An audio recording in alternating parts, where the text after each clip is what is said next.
friends, welcome to Grace Kitchen. இன்னைக்கு நம்ம spicy எறா தொக்கு எப்படி செய்யறதுன்னு நம்ம பார்க்கலாம்.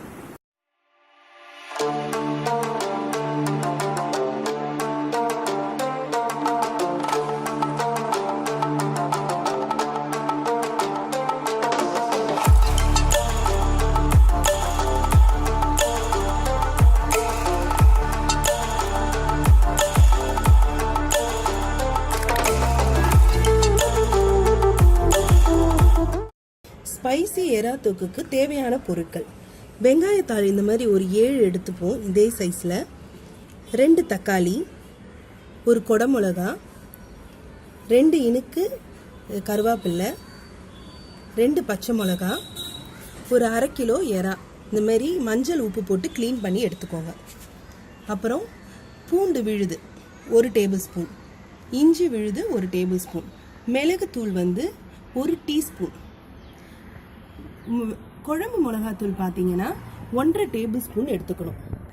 ஜீரகம் 1 டீஸ்பூன், சோம்பு 1 டீஸ்பூன், 2 ஏலக்காய், 3 கிராம்பு, 1 இன்ச் பட்டை 2 எடுத்துப்போம். இதை வதக்கி அரைச்சிக்க போகிறோம். சட்டி இப்போ நல்லா காஞ்சிருக்கு. இப்போ நம்ம எண்ணெய் ஒரு 2 டேபிள் ஸ்பூன் அளவுக்கு ஊற்றலாம். இதை இப்போ பொரிச்சு அரைச்சி எடுத்துக்கணும். இப்போ இனிக்கி வச்ச 2 கருவேப்பிலையை போட போகிறோம். 2 பச்சை மிளகாய் கீழி வச்சிருக்கேன், அதையும் போடுறோம். இப்போ வெங்காயத்தாலும் கொடமிளகாவையும் நம்ம போட போறோம். நல்லா வதங்கணும். இப்போ வதக்கும் போது கொஞ்சம் சால்ட்டும் போட்டு வதக்கிப்போம். 2 மினிட்ஸ் நல்லா இந்த கொடமிளகா இந்த வெங்காயத்தாலாம் வதங்கிட்ட பிறகு இப்போ பூண்டும் இஞ்சியும் போட்டு நம்ம வதக்கிக்கலாம். இஞ்சி பூண்டு வதங்கின ஸ்மெல் நல்லா வந்துடுச்சு. இப்போ நம்ம தக்காளி போட்டுக்கலாம்.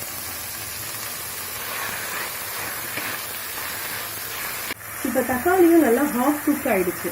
இப்போ நம்ம எறாவை போட போறோம்.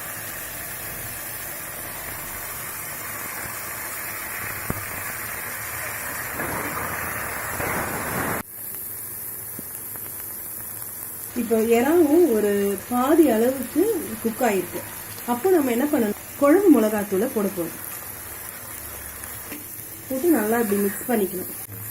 நம்ம ஆரம்பத்தில் சீரகம், சோம்பு, பட்டை, ஏலக்காய், கிராம்பு எண்ணெயில பொரிச்சு எடுத்ததை அரைச்சி வச்சிருக்கேன். இப்போ அதை இப்போ ஆட் பண்ண போறேன்.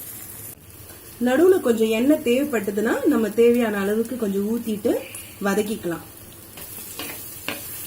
கொஞ்சம் உப்பு, கல் உப்பு சேர்த்துக்கோங்க, இன்னும் சமையல் நல்லா டேஸ்டா இருக்கும். இப்போ அந்த மசாலாவோட கொஞ்சம் நல்லா வதங்கிடுச்சு. வதங்கின உடனே ஒரு 150 ml தண்ணி ஊத்திக்கலாம்.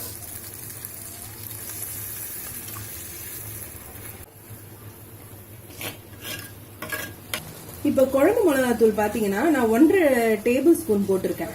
சில பேர் ரொம்ப காரமா அரைப்பாங்க சில பேர் வீட்டுல. அப்ப என்ன பண்ணிக்கலாம், நீங்க 1 டேபிள் ஸ்பூன் கூட போட்டுக்கலாம். அப்படி காரம் இல்லைன்னா 1.5 டேபிள் ஸ்பூன் போடலாம்.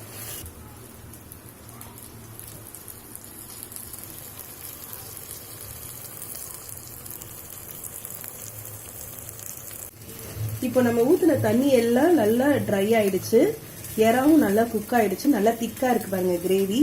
இப்போ நம்ம நிறுத்தத்துக்கு ஒரு 1 மினிட்ஸ்க்கு முன்னாடி இந்த மிளகுத்தூள் 1 டீஸ்பூன் மிளகுத்தூள் எடுத்து வச்சோம்ல அதை தூவிட்டு, அப்புறம் கொஞ்சம் கொத்தமல்லி, கொஞ்சம் இந்த வெங்காயத்தாள் இதையும் அதுல ஸ்ப்ரெட் பண்ணிட்டு கொஞ்சம் லைட்டா கிளறி விட்டுட்டு ஒரு 1 மினிட் கிளறி விடுங்க. கிளறி விட்டுட்டு நிறுத்திடலாம். அவ்வளவுதான், எறா தொக்கு ரெடி ஆயிடுச்சு. ஹாய் ஃப்ரெண்ட்ஸ், ஸ்பைசி எறா தொக்கு ரெடி ஆயிடுச்சு. இவ்வளவு நாள் நான் சமைச்சு நீங்க பார்த்திருப்பீங்க. இப்ப இதை சாப்பிட்டு டேஸ்ட் பண்ணி எப்படி இருக்குன்னு சொல்ல ஒருத்தர் வந்திருக்காரு. இவங்க தான் எங்க அண்ணன். இவங்க டேஸ்ட் பண்ணி எப்படி இருக்குன்னு கரெக்டா சொல்லிடுவாங்க.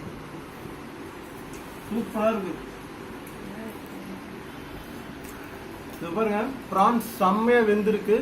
எவ்வளவு சூப்பரா இருக்கு, சாஃப்டா இருக்கு, நல்ல ஸ்பைசியாவும் இருக்கு, காரம் கரெக்டா இருக்கு, உப்பும் கரெக்டா இருக்கு. இந்த எறா கிரேவியை வந்து நீங்க வேற எந்த சைட் டிஷ் எதுவும் வேணாம், இந்த கிரேவிலேயே வந்து இந்த ஒயிட் ரைஸை அப்படியே பிசைஞ்சு நீங்க அப்படியே சாப்பிடலாம். செம்ம டேஸ்டா இருக்கு. எனக்கு ரொம்ப பசி வேற, அதனால நீங்க ஷூட் நல்லா டிலே ஆயிடுச்சு. சூப்பரா இருக்கு, சான்ஸே இல்ல.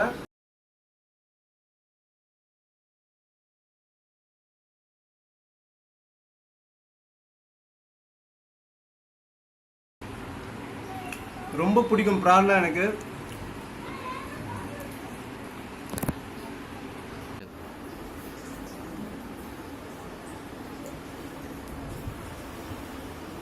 சூப்பரா இருக்கு. என் தங்கச்சி வந்து எப்ப பார்த்தாலும் நல்ல ஹைஜீனிக் ஃபுட்டா சமைச்சு கொடுப்பான். அதை நான் சாப்பிட்டு தான் என் பாடி எப்படி டெவலப் பண்ணி வச்சிருக்கேன்.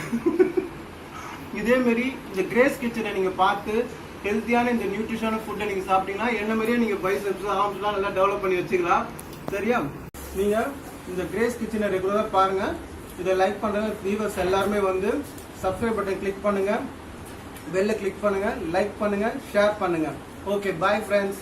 நான் சாப்பிட்ற ரொம்ப பசியா இருக்கு, அப்புறம் ஷூட் எடுக்கலாம்.